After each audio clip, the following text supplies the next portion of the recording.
शिव ने उस क्रीम बीज मंत्र का जप करके भगवती को साक्षात महाकाली के रूप में प्रकट किया।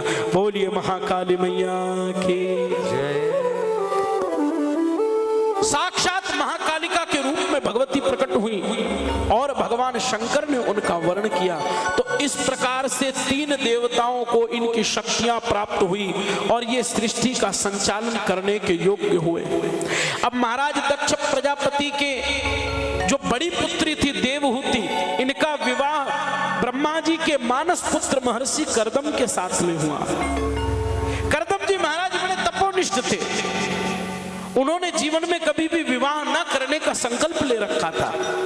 तो भगवती ने भगवान नारायण को आदेश दिया कि आप जाकर के इनको समझाइए और इनके मन से जो विवाह के प्रति जो दुर्भावना है उसको दूर कीजिए, क्योंकि कोई भी पुरुष इस संसार में प्रकृति के बिना, स्त्री के बिना, शक्ति के बिना अधूरा है। तो जाकर के इनको आप समझाएं। भगवान नारायण गए, खूब समझाया, परंतु कर्दम जी महाराज बिल्कुल चिकने घड़े के समान थे। उनके ऊपर किसी बात का असर नहीं हुआ। बोले महाराज हम तो ब्याह नहीं करेंगे।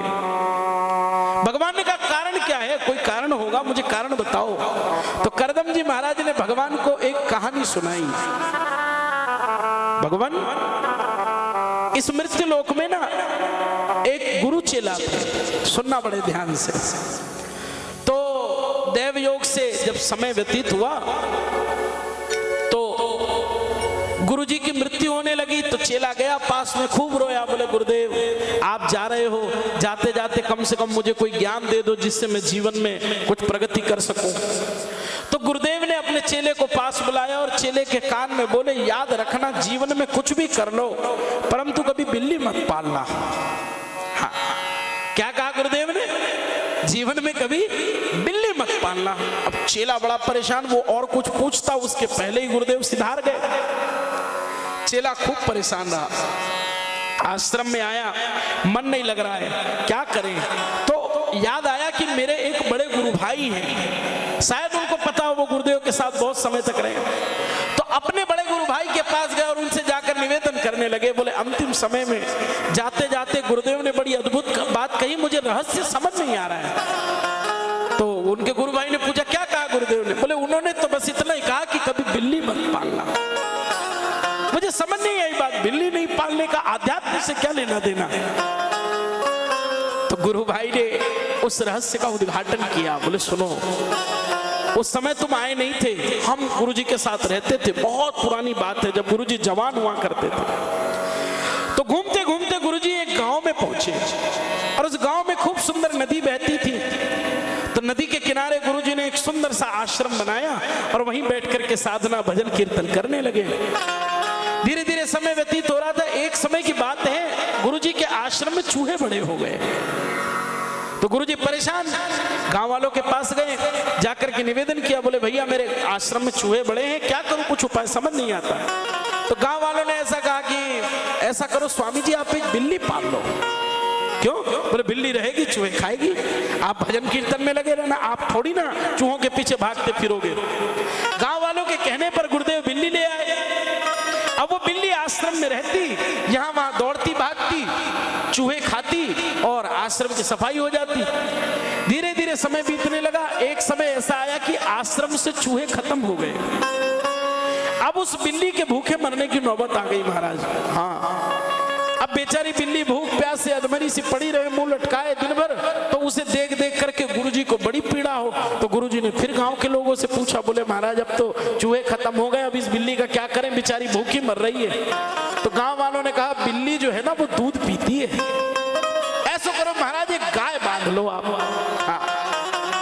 तो रोज रोज गांव से कौन दूध ले जाके दे? तो बोले गाय दे देते हैं आपको। अब आश्रम में गाय आ गई, गाय आई, प्रतिदिन बढ़िया दूध होता, बिल्ली दूध पीती। अब जब गाय आई तो थोड़े दिन तो गुरुजी करते रहे सेवा। बोले लेकिन अब इसके चक्कर में हमारा यज्ञ पूजन सब छूट रहा है, गाय की सेवा कौन करेगा? इसका गोबर साफ करना, घास काट के लाना, गाय को चराना खूब सेवा लगती है, कौन करे? तो गांव वालों ने कहा एक काम करो महाराज, 2 आदमी आपको हम देते हैं, ये 2 आदमी गाय माता की सेवा करेंगे। गुरुजी बोले बड़ी अच्छी बात। अब 2 लोग आ गए, आश्रम में थोड़ी चहल पहल हो गई। अब वो दोनों लोग गौ माता की सेवा करते, थोड़े दिन तो खूब सेवा करी उन लोगों ने। फिर एक दिन आए गुरुजी के पास, बोले गुरुजी ऐसे काम नहीं चलेगा। क्या हुआ? बोले रोज हम ही बनाते हैं, आधी जली आधी पकी बना बना के खा खा के हम तो पागल हो गए गुरुजी। या तो हम काम छोड़ के चले जाएंगे, नहीं तो हमारे भोजन का बढ़िया प्रबंध आपको करना पड़ेगा। गुरुजी बोले हाँ समस्या तो गंभीर है।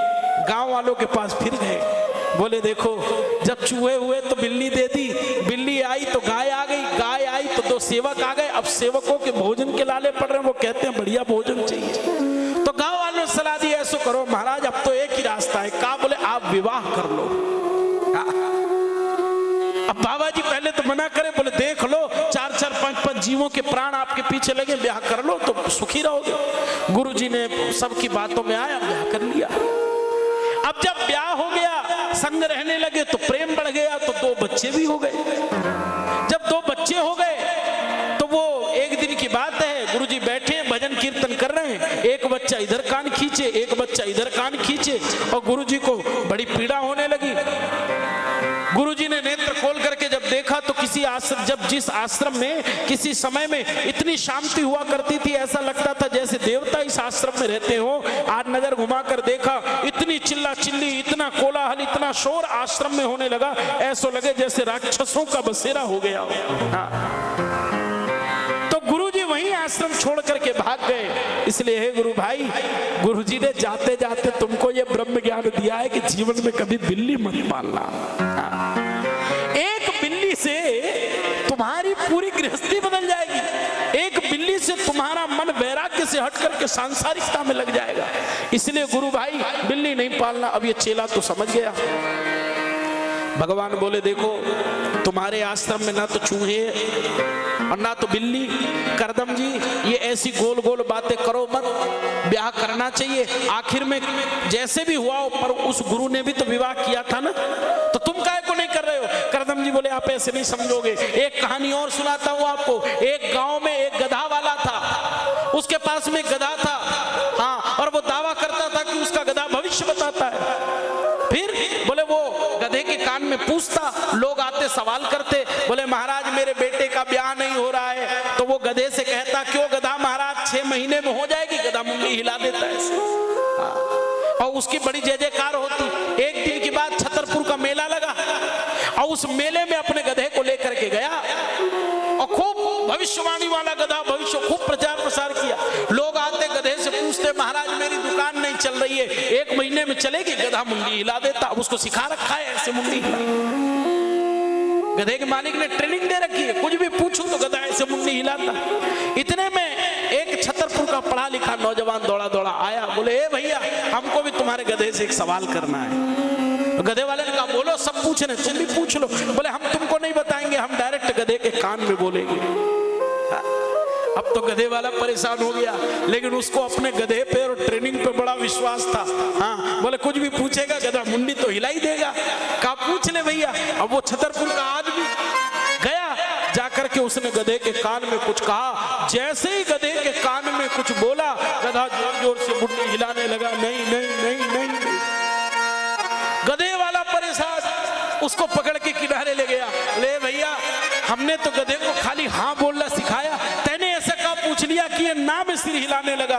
बोले मैंने कुछ नहीं कहा, मैंने तो सिर्फ इतना पूछा गधा महाराज मेरे पास एक सुंदर सी गधी है, विवाह करोगे? आपका गधा ना बोलने लगा।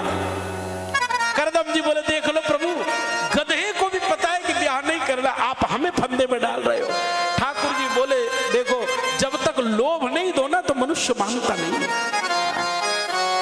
लोभ देना पड़ता है, भक्ति करने के लिए भी मनुष्य को लोभ देना पड़ता है, लालच लगती है। हनुमान चालीसा कितनी सुंदर लिखी, सारी महत्ता एक तरफ एक लाइन। जो ये पढ़े हनुमान चालीसा होए सिद्ध साखी गौरी सा। सब कुछ मिल जाएगा, भूत पिशाच निकट नहीं आवे, फायदे वाली चीज है। और ऐसे ही लिख देते ना बिना फायदे के तो कोई नहीं पढ़ता हनुमान चालीसा। फिर कलयुग का मनुष्य मंदिर क्यों जाता है? या तो कहीं अटक जाएगा तब जाएगा, या रास्ता भटक जाएगा तब जाएगा। भगवान के पास जाकर के खाली मांगते हैं, हम लोग, भगवान ये दे दो, भगवान ये कर दो, ये कर दो, बेटे का ब्याह करा दो, हाँ, नौकरी लगा दो, प्रमोशन दिला दो, पढ़ाई में पास करा दो। क्यों? भगवान ने ट्यूशन क्लासेस खोल रखी है। बेटी का ब्याह करा दो, प्रभु भगवान ने मैरिज ब्यूरो खोल रखा है। काहे को करा दे भगवान? ठाकुर जी ने लिखकर दे दिया ना, जो लिखा है सो हो जाएगा। धीरज रखो। मंदिर जाओ तो भगवान से मांगने मत जाना, मंदिर जाओ तो भगवान से मिलने जाना, भेंट करने जाना, दर्शन करने जाओ। हम लोग तो मंदिर भी जाते हैं ना प्रभु, तो मंदिर जाकर के भगवान के आगे आंख बंद कर लेते हैं। मुझे समझ नहीं आता फिर आए क्यों मंदिर? भगवान के आगे जाकर के जितने लोग बैठे ना लगभग यही करते हो। मंदिर में गए, सामने माता जी की सुंदर छवि है, जैसे ही माँ के सामने गए आंख बंद करके खड़े हो जाते हो। हे माँ मेरी अर्जी सुन लो। तो आंख क्यों बंद कर ली तुमने? देखो तो सही, तुम दर्शन करने आए हो ना। निहारो मैया को, नख से शीश तक माँ के स्वरूप को देखो। और जब वास्तव में माँ का दर्शन करोगे ना, जब हृदय से माँ को निहारोगे ना, मांगने की जरूरत नहीं पड़ेगी। वो बिना मांगे सब कुछ प्रदान कर देगी। वो ऐसी अद्भुत कृपा करने वाली। करदम जी महाराज को भगवान बोले, देखो भैया तुम्हारे फायदे की बात थी, अब तुम कह रहे हो विवाह नहीं करना, कोई बात नहीं, ठीक है, देखते हैं, किसी और से कराएंगे। करदम जी ने भगवान का पीताम्बरी पकड़ ली, बोले प्रभु रुको, मेरे फायदे की कौन सी बात है इसमें ब्याह करने में? भगवान बोले, अगर तुम हमारी बात मान लेते तो तुम्हारे घर में भगवती 9 रूपों में उत्पन्न होती, तुम्हारी 9 पुत्रियां होती, भगवती 9 रूपों में तुम्हारे घर प्रकट होती, और 10वें रूप में पुत्र के रूप में स्वयं हम तुम्हारे घर प्रकट होते, कपिल मुनि बनकर के आए। करदम जी महाराज बोले, जब ऐसा है तो हम अभी जाके विवाह कर लेंगे। भगवान बोले, इतनी हड़बड़ी अच्छी नहीं। हाँ, मनु जी महाराज आएंगे संबंध लेके, तो तुम क्या करोगे? बोले हम झट मान जाएंगे। बोले ऐसे नहीं, थोड़ी मर्यादा रखो, कम से कम 3 बार मना करना। हाँ, 3 बार कहना कि हम ब्याह नहीं करेंगे, 4थी बार में हाँ करना। करदम जी बोले, जो आ गया प्रभु। अब ये चले गए, करदम जी नेत्र बंद करके फिर साधना में लग गए। इतने में मनु जी महाराज अपनी पुत्री देवहूति को लेकर के आए। आकर के दोनों ने शीश झुकाया, करदम जी ने नेत्र खोला। मनु जी महाराज ने कहा, प्रभु प्रणाम, बड़ी दूर से आपके पास आस लेकर के आया हूं, स्वयं ब्रह्मा जी ने भेजा है। क्या बात है? बोले महाराज ये मेरी पुत्री है और मैं चाहता हूं कि ये पुत्री मैं आपको प्रदान करूं, भगवान आप इसका पाणी ग्रहण करें, इससे विवाह करें। करदम जी महाराज आसन से खड़े हो गए, हाथ उठाया, बोले नहीं करेंगे, नहीं करेंगे, नहीं करेंगे, अब करेंगे, चलो मुहूर्त निकालो। मनु जी महाराज परम आश्चर्य में पड़ गए, एका टोटका कर रहे हो, एका टोटका कर रहे हो, 3 बार मना कर दिया, 4थी बार हाँ कर दिया, ये कैसे? तो करदम जी महाराज बोले, देखो राजन, भगवान ने हमसे कही थी कि 3 बार मना करना। अब देखो हम ठहरे तपस्वी और तुम ठहरे राजा, तुम आए हमसे निवेदन करते कि महाराज बेटी से ब्याह कर लो, हम मना कर देते। तुम दूसरी बार पूछते, महाराज कर लो ना बेटी से ब्याह, आप ही योग्य और कोई नहीं है, हम दूसरी बार भी मना कर देते। अब कहीं तीसरी बार तुम पूछते ही नहीं, तो तीसरी बार तुम्हारे मन में आ जाता कि ये श्राप दे देंगे, इस डर के मारे अगर तुमने हमसे पूछा ही नहीं तो महाराज हमारा तो भगवान का अवतार रुक जाएगा, मेरे घर तो भगवती प्रकट होने वाली है, वो भगवती का अवतार रुक जाएगा, नुकसान तो मेरा होगा ना। देवहूति के संग में करदम जी महाराज का विवाह हुआ। विवाह के समय महात्मा करदम जी ने देवहूति को एक वचन दिया कि जिस दिन हमारे घर में पुत्र उत्पन्न होगा मैं उसी क्षण घर छोड़कर चला जाऊंगा। और करदम जी को कपिल मुनि के अवतार तक रोकने के लिए भगवती ने अपनी 64 शक्तियों में से 9 शक्तियों को करदम जी के घर भेज दिया और 9 स्वरूपों में वो प्रकट होकर के करदम जी के घर विराजमान हुई और वहां जाकर के क्रोधमुखी, दुर्मुखा, इस प्रकार से विभिन्न नामों के साथ, विभिन्न गुणों के साथ, विभिन्न चरित्रों के साथ करदम जी महाराज के घर में विराजमान हुई। एक एक शक्ति स्वयं में उस परा अलौकिक, उस परा अंबिका की प्रतीक छवि को प्रदर्शित करने वाली वो ऐसी शक्तियां थी जो करदम जी महाराज के घर में प्रकट भई। और कपिल मुनि महाराज का जिस दिन प्रादुर्भाव हुआ, करदम जी महाराज घर छोड़कर गए, माता अत्यंत दुखी हुई। 12 वर्ष की आयु में भगवान कपिल जी महाराज जब घर छोड़कर जाने लगे, माता को दुखी देख करके सांख्य योग का उपदेश किया। देवहूति कपिल संवाद भागवत जी में वर्णन आता है। खूब सुंदर उनको उपदेश देकर के कपिल मुनि भी वहां से प्रस्थान करते हैं। और तदुपरांत भगवती देवहूति भी मां जगदम्बा की साधना करते करते स्वयं के उस प्राण को भगवती के चरणों में लीन करके इस संसार को छोड़ देती। आसुरी शक्तियों का निर्माण हुआ। कश्यप जी महाराज के घर में अदिति से देवता, दिति से दैत्य, वनिता से उड़ने वाले पक्षी, जितने भी पक्षी हैं वो वनिता से उत्पन्न हुए। जितने भी सर्प इत्यादि जहरीले हैं वे सभी कद्रू से उत्पन्न हुए। सुरभि से जितने भी दुग्ध प्रदान करने वाले जो जीव हैं, गाय हुई, भैंस हुई, बकरी हुई, ये सब वहां से उत्पन्न हुई। और इस प्रकार से कश्यप जी महाराज से मानवीय सृष्टि प्रारंभ होती है। उन्हीं भगवान कश्यप जी जो कश्मीर के राजा हुआ करते थे, उन्हीं के नाम से काश्मीर कश्यपस्य भूमि, कश्यप जी महाराज की भूमि थी वो कश्मीर। वहीं पर भगवान ने वामन अवतार में जन्म लेकर के राजा बलि से 3 पग भूमि का दान लिया। और 3 पग भूमि का दान लेकर के राजा बलि को रसातल में भेजा। भगवती महालक्ष्मी का संयोग प्राप्त करने हेतु इंद्र से अभिमान करवाया, महाराज दुर्वासा जी से श्राप लगवाया, समुद्र मंथन की लीला से लक्ष्मी जी को पुनः प्राप्त किया। इस प्रकार के विभिन्न चरित्र श्रीमद् देवी भागवत में श्री व्यास जी महाराज के द्वारा वर्णित किए गए। और उन चरित्रों को निरंतर आज से 9 दिन तक, 6 तारीख तक हम लोग प्रतिदिन श्रवण करेंगे। कथा का समय दोपहर 3 बजे से संध्या 7 बजे तक कथा का समय रहेगा। आज चूंकि कथा का प्रथम दिवस था इसलिए कथा में विलंब हो गया, बहुत ज़्यादा विलंब हो गया। कुछ व्यवस्थाएं, कुछ साधन इत्यादि के साथ में विलंब हुआ। इसके लिए व्यासपीठ आप सभी से क्षमा मांगती है। और कल से कथा दोपहर 3 बजे से प्रारंभ होगी। प्रातः पूजन सुबह 6:30 बजे से प्रारंभ होगा। और यहाँ पर पारायण भी जो है वो सुबह से ही प्रारंभ हो जाएगा। पूजन के बाद, अभिषेक के बाद में मूल पाठ का पारायण होगा। और तदुपरांत संध्या दोपहर 3 बजे से कथा प्रारंभ होगी। अधिक से अधिक संख्या में पधार करके कथा का रसास्वादन करेंगे, कथा का आनंद लेंगे और भगवती से प्रार्थना करेंगे कि हे भगवती, इस 9 दिवसीय अनुष्ठान में हमारे द्वारा कथा को सुनने में, कथा कहने वाले व्यास के द्वारा कथा को कहने में यदि कोई तत्व छूट जाए तो उस तत्व को आप स्वयं पूर्ण होता हो करके पूर्ण करने की कृपा करना। मन वाणी में संयम देना। 9 दिन तक देवी भागवत सुनने का एक बड़ा सुंदर विधान है महाराज। जितासनो जितश्वासो जित संगो जितेन्द्रियः स्थूले भगवती रूपे मनः संधारयेद्भिः। कथा सुनने का भी एक तरीका है। ऐसा नहीं कि कथा प्रारंभ हो गई तो आए बिल्कुल और बैठ गए, कथा चल रही है, कथा 3 घंटे सुनी, भजन में नाच लिए, ताली बजा ली और कथा सुन के राम राम करते चले गए। कथा सुनने का भी एक विधान है। व्यास जी कहते हैं कथा सुनने के लिए सबसे पहले आसन को जीतो। जितासनो, एक आसन पर बैठ करके कथा सुनना।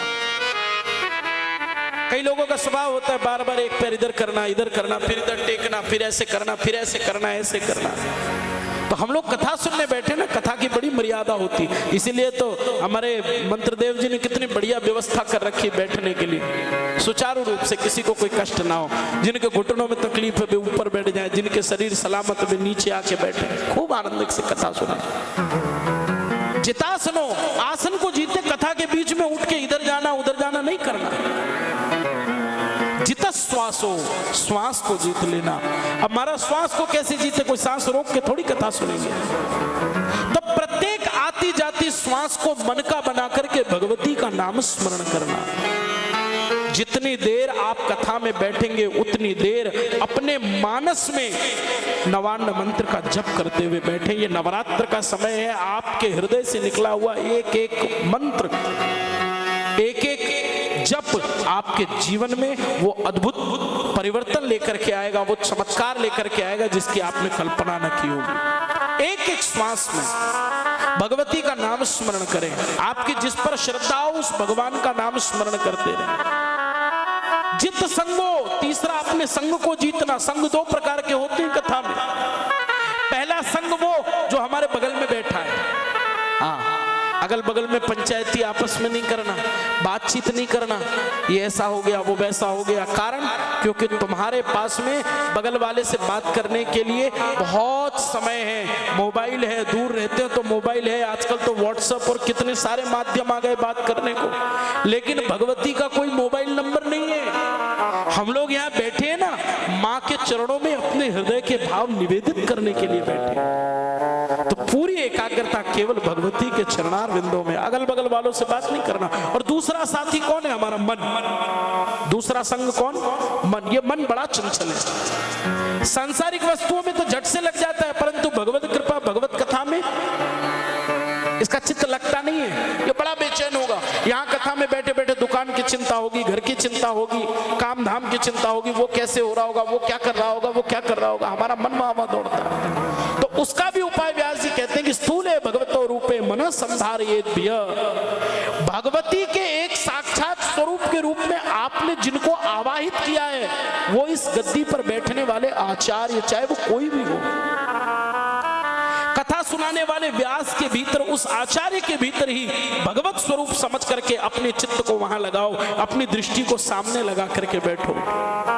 जितेंद्रिय, अपनी इंद्रियों को अपने नियंत्रण में रखना चाहिए। कथा सुनते समय बहुत अधिक बोलना नहीं चाहिए। कथा सुनते समय भूख लग रही है, कुछ खा के आ जाए, घूम फिर के आ जाए, फिर बैठ जाएंगे।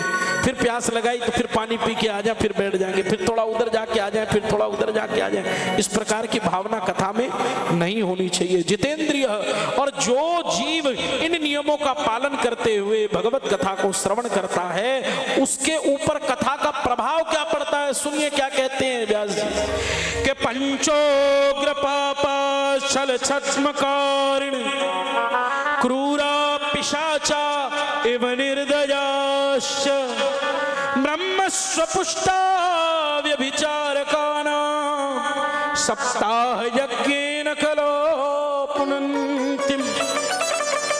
व्यास जी कहते हैं इस संसार में कितने भी बड़े से बड़ा पापी क्यों ना हो, बड़े से बड़ा दुष्ट क्यों ना हो, बड़े से बड़ा व्यभिचारी मनुष्य क्यों ना हो, वो भी यदि देवी भागवत की कथा को बैठ करके एकाग्रचित होकर श्रवण कर ले तो भगवती उसके सब अपराध क्षमा कर देती है।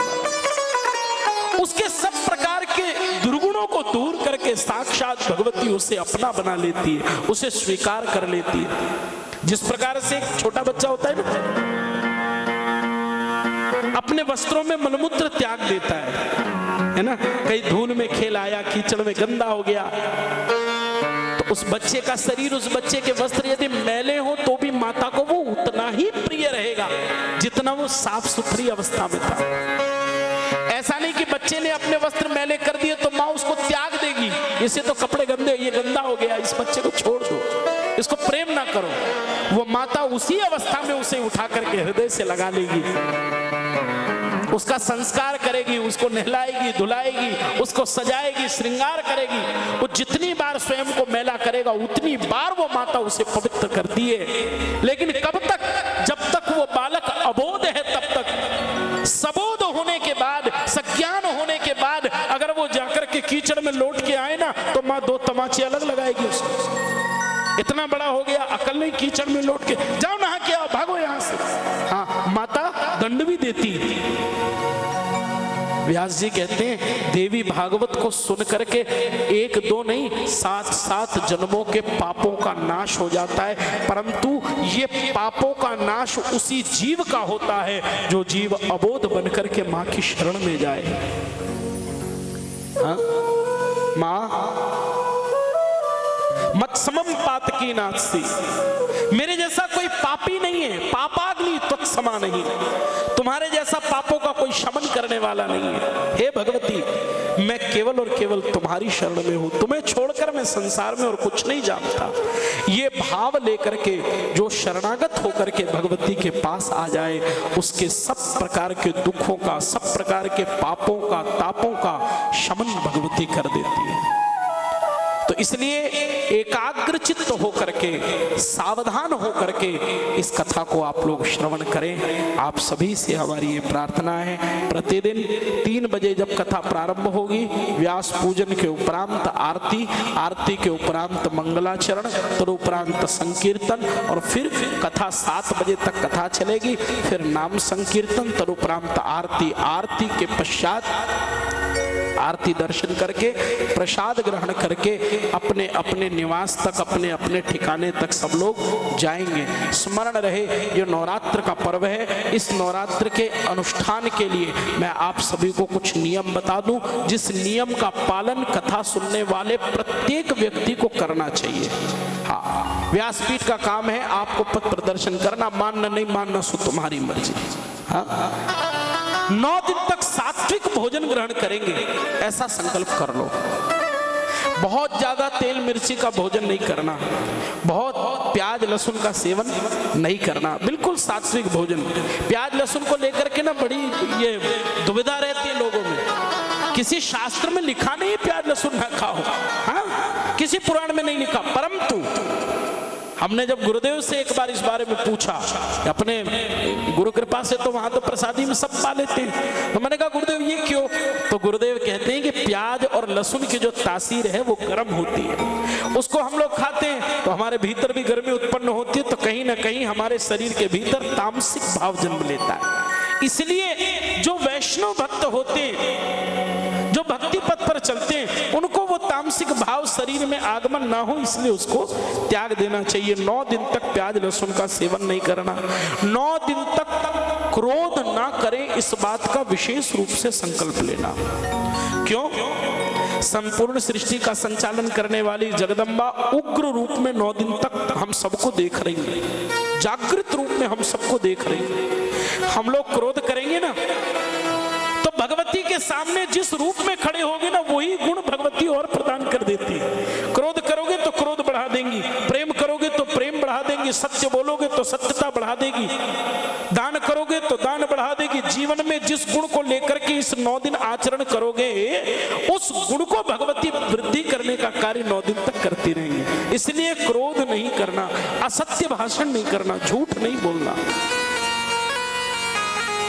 9 दिन तक प्रयास करें झूठ ना बोले, हमारे मुख से ऐसा कोई शब्द ना निकले जिस शब्द को सुनकर के किसी के हृदय को चोट पहुंचे, किसी को पीड़ा हो। ऐसा कोई कार्य नहीं करना, ऐसी कोई बात नहीं बोलना। 9 दिन तक प्रयास करके ब्रह्मचर्य का पालन करें। 9 दिन तक चेष्टा करके प्रयास करें कि ब्रह्म मुहूर्त में उठें, सुबह सुबह।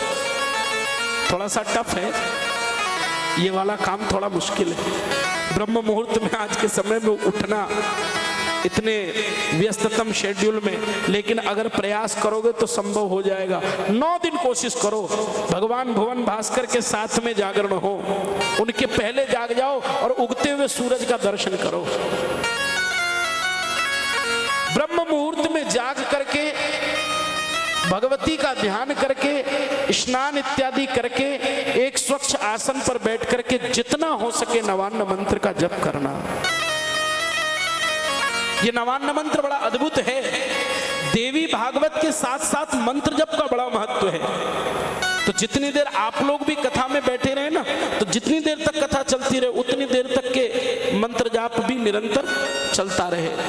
नवान्न मंत्र का जप करने से मनुष्य को शक्ति, भक्ति एवं मुक्ति ये तीनों संभव है। इस नवान्न मंत्र का प्रादुर्भाव कैसे हुआ वो कल कथा में हम बताएंगे। तीनों जो बीज मंत्र हैं, ऐं ह्रीं क्लीं, इन तीनों बीज मंत्रों की बड़ी अद्भुत गाथा है और इन तीनों के प्रादुर्भाव का प्रसंग बड़ा रोमांचक है। तो इसको हम लोग कल की कथा में श्रवण करेंगे। तो नियम सभी ध्यान रखें, कथा प्रारंभ होने के पहले आना है और कथा शेष होने के बाद आरती करके प्रसाद लेके फिर जाना है।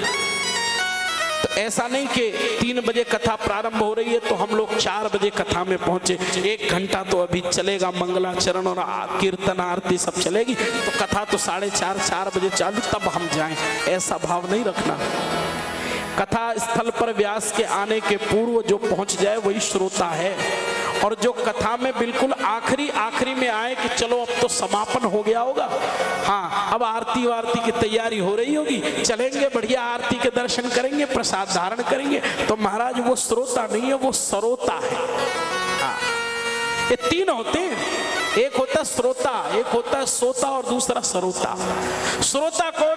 जो कथा प्रारंभ होने के पूर्व आकर के आसन लेके बैठ जाए, है ना, और पूरी कथा को एकाग्र होकर सुने और कथा के अंत में प्रसाद लेकर के ही घर जाए। दूसरा होता है सोता, जो कथा में आता ही इसलिए कि कथा में नींद बड़ी अच्छी आती है। महाराज हजारों रुपए के मैट्रेस घर में लगा लो, हाँ हजारों रुपए की मैट्रेस लगा लो घर में, इतनी अच्छी नींद नहीं आएगी जितनी अच्छी कथा में नींद आती है। हाँ। कोई महानुभाव तो कथा में जाते ही इसलिए महाराज की निद्रा बड़ी अच्छी आवे, बैठते ही जैसे महाराज जी ने मंगलाचरण किया उनकी तो रेलगाड़ी शुरू हो जाती है। खास करके जो लोग बिल्कुल टेका लगा के पंखे के सामने बैठते वो तो सोते ही सोते। ऐसा लगे जैसे महाराज जी कथा नहीं सुना रहे, लोरी गा रहे हैं महाराज, बोलो राधे राधे। और तीसरे होते सरोता। ये सरोता क्या करते? सरोता काटने का काम करता है। सरोता ना, जैसे आम का अचार डालने तो सरोते से काटते हैं ना, सुपारी काटते, तो सरोता का काम है काटना। कैसे काटे? खुद तो कथा में बैठे, खुद का चित्त तो लगे नहीं, बगल वाले का और भटका दे। हाँ, ये बहन ये साड़ी कहाँ से लाई तैने, बड़ी सुंदर लग रही है। अब वो पूरे दुकान का एड्रेस सुनेगी, इधर कथा निकल गई है, समझ रहे हो? तो हमको सोता और सरोता नहीं बनना, हमको श्रोता बनना है। जब इतने प्रयत्न से आपने इतनी सुंदर कथा का आयोजन किया है तो उस कथा के अमृत के एक एक बूंद का रसास्वादन हम कर सके, इस बात का बिल्कुल विशेष रूप से ध्यान रखना। और आइए सभी मिलकर के 2 मिनट भगवती के चरणारविंदों का स्मरण करें। तदुपरांत आरती के उपरांत आज का ये जो महत्तम है इसको यहाँ पर विश्राम देकर कल 3 बजे से कथा प्रारंभ होगी, और सभी से मेरा निवेदन है समय पर पधार करके कथा का रसास्वादन करेंगे। बोलिए अम्बे मात की जय, बोलिए देवी भागवत महापुराण की जय।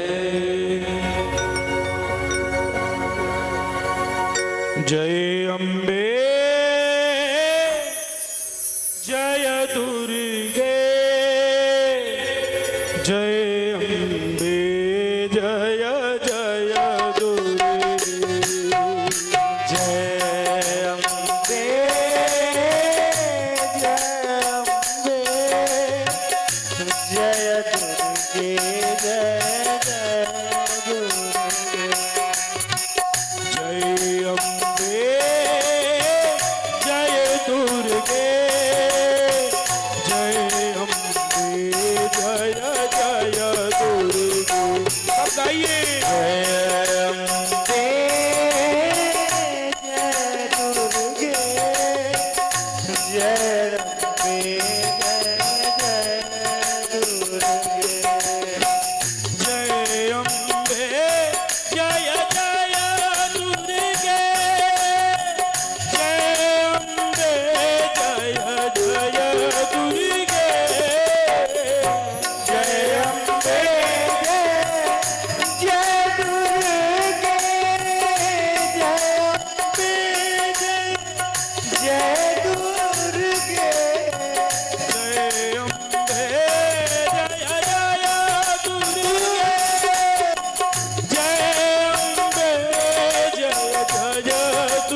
अम्बे जय जय दुर्गे जय अम्बे जय जय दुर्गे जय अम्बे जय जय दुर्गे जय जय अम्बे जय जय दुर्गे जय जय दुर्गे जय जय दुर्गे जय जय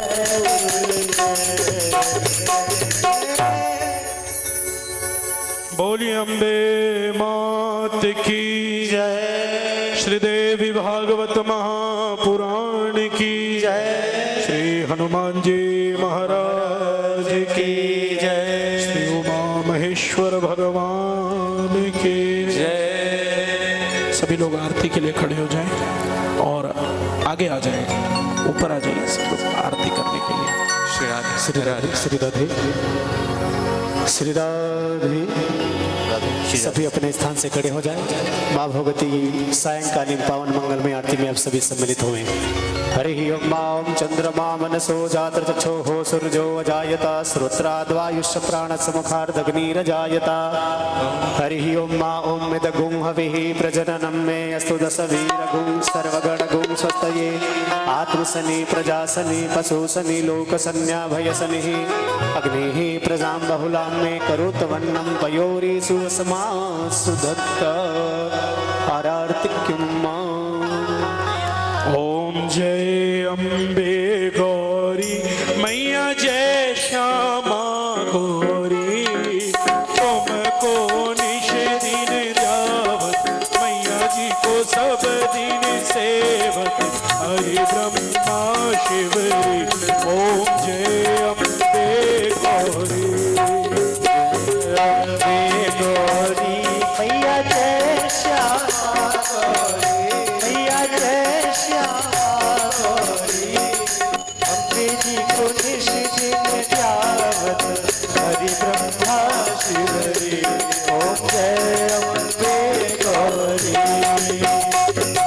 नाग सिंदूर विराज की को मृगमद को मैया की को मृगमद को घर से दो नयना फल से रो नैना चंद्र भजन जी को ओम जय अम्बे गौरी अलग समान करे वंतांबर राजे मैया राता पर राधे रक्त पुष्प गल माला लाल फूल जल माला ठन पर साजे ओम जय अम्बे गौरी हरि वाहन राज खड़ग खपर धारी मैया खड़क कपर धारी सुर नर मुनि जन सेवक सुर नर मुनि जन सेवक इनके दुख हारी ओम जय अम्बे गौरी आखग पूर्ण शोभित नाशाग्रे मोती मैया नाशा दे मोती कोटिक चंद्र दिवाकर कोटिक चंद्र दिवाकर राजत धोती ओम जय अम्बे गौरी शोभनि शोभ विदार महिषासुर नाथे मैया महिषासुर घाती धूम्र विलोचन नैना धूर विलोचन नैना विषदिन मद माते ओम जय अम्बे गौरी चंड मोट संधारे शोभित बीज हरे मैया सोनित बीज हरे मधु में तब दो मारे मधु के तव मारे सुर भयहीन करे ओम जय अम्बे गौरी ब्रह्माणे रुद्राणे उम कमला रानी मैया तुम कमला रानी आगम निगम बखानी आग पुराण बखानी तुम शिव पट रानी ओम जय अम्बे तो सतयोग गावत नित्य करत भैरो मैया नित्य करत भैरो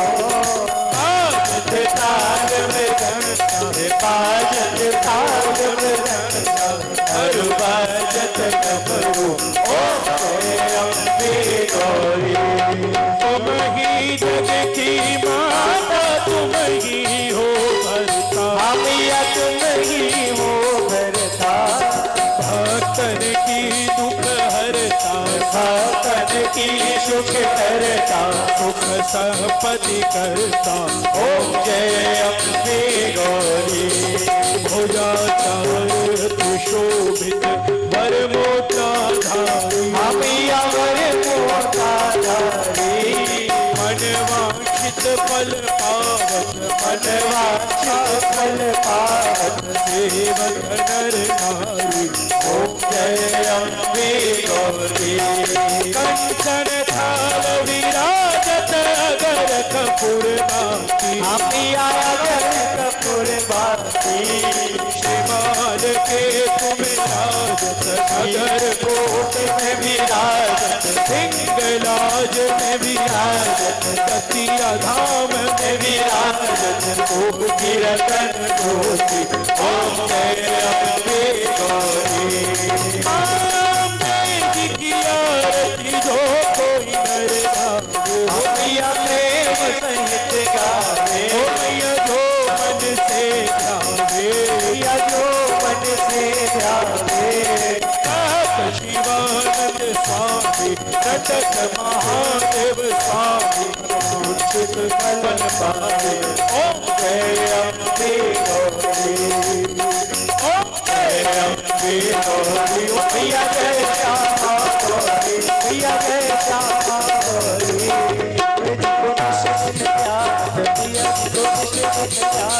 हरि ब्रह्मा सिमरि, ओम जय अम्बे गौरी, ओम जय अम्बे गौरी।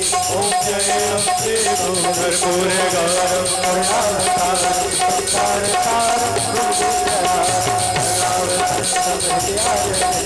भवम भवानी संसार माला तुलसाले खाए, कपाल माला तुलसीराय, दिगंबराय च दिगंबराय, नमः शिवाय च नमः शिवाय। हरे रामा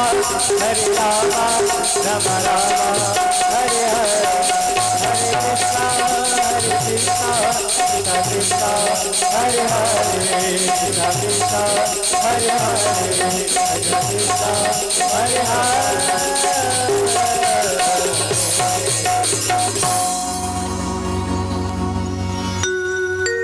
आरतिक्यम समर्पयामि। अपने अपने स्थान पे सभी प्रदक्षिणा करें।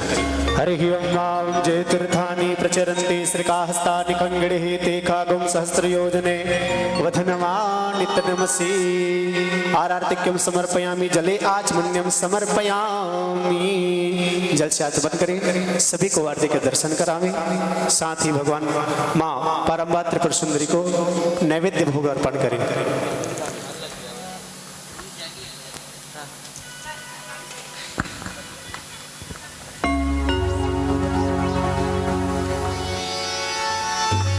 माता रानी को भोग अर्पण करें।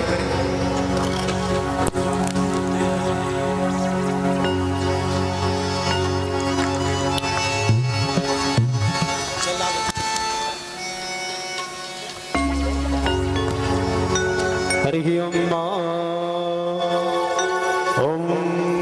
भगवते राजराजेश्वरी त्रिपुर सुंदर्ये नमः।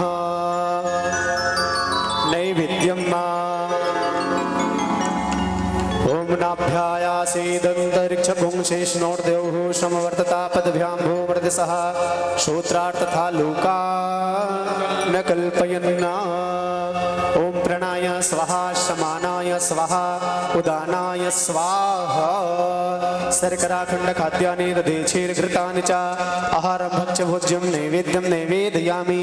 भगवती राजराजेश्वरी त्रिपुर सुंदर्ये नमः। नैवेद्यं नैवेदयामि जले आचमन्यं समर्पयामि। सभी हाथ में अक्षत पुष्प रखें, जिनके पास न हो अपने स्थान पर ही खड़े होकर के माँ भगवती को अपना पुष्पांजलि अर्पण करें। हरि ओम माँ ओम जग्ने न यज्ञमय जंत देवास्तानि धर्माणि प्रथमान्या सन्नतेह नाकं महिमानः सचंद्र जत्र पूर्वे साधः सन्ति देवा त्वमेव माता च पिता त्वमेव बन्धु च सखा त्वमेव विद्या द्रविणं त्वमेव त्वमेव सर्वं मम देव देवा मंत्रहीनं क्रियाहीनं भक्तिहीनं सुरेश्वरी यद् पूजितं मया देवी परिपूर्णं तदस्तु मे आवाहनं न जानामि तवार्चनं पूजां चैव न जानामि क्षम्यतां परमेश्वरी मंत्रहीनं क्रियाहीनं भक्तिहीनं सुरेश्वरी यद् पूजितं मया देवी परिपूर्णं तदस्तु मे नाना सुगन्धपुष्पाणि यथा कालोद्भवानि च पुष्पाञ्जलिं रामयर्दत्तं गृहाणं परमेश्वरी पापोऽहं पापकर्माहं पापात्मनां पापसंभवा त्राहि मां पुण्डरीकाक्षं सर्वपापहरो भव मंत्रमयी अक्षतमयी भावमयी पुष्पमयी पुष्पांजलिं समर्पयामि बोलिए दुर्गा मैया की पीताम्बरा मैया की राजराजेश्वरी त्रिपुर सुंदरी मैया की शीतला मैया की जय हो। भवानी मैया की जय हो। सभी एक साथ जय घोष करेंगे धर्म की जय हो। धर्म का प्राणियों में विश्व का गौ माता की गौ हत्या वैदिक सत्य सनातन धर्म की जगत गुरु शंकराचार्य भगवान की धर्म सम्राट स्वामी श्री कृपात्र जी महाराज की व्यास नारायण भगवान की अपने अपने सदगुरुदेव भगवान की अपने अपने माता पिता की सब संतन की सब भक्तन की नमः पार्वती पतये हर हर महादेव शंभो जय जय श्री जय जय श्री राधे जय जय श्री राधे। परिवार के सभी सदस्य मंच पर आकर के प्रसाद ग्रहण कर लेंगे। आज की कथा में आप लोगों ने अपना अमूल्य समय दान दिया, इसके लिए सभी का बहुत बहुत हृदय से धन्यवाद। कल कथा दोपहर ठीक 3 बजे से प्रारंभ होगी। अधिक से अधिक संख्या में पधार करके कथा का लाभ लें। तब तक के लिए कथा को विश्राम, वाणी को आराम, सबको राम राम। आप सभी को आपके अपने कृष्ण शुभम का प्रेम भरा जय जय श्री राधे।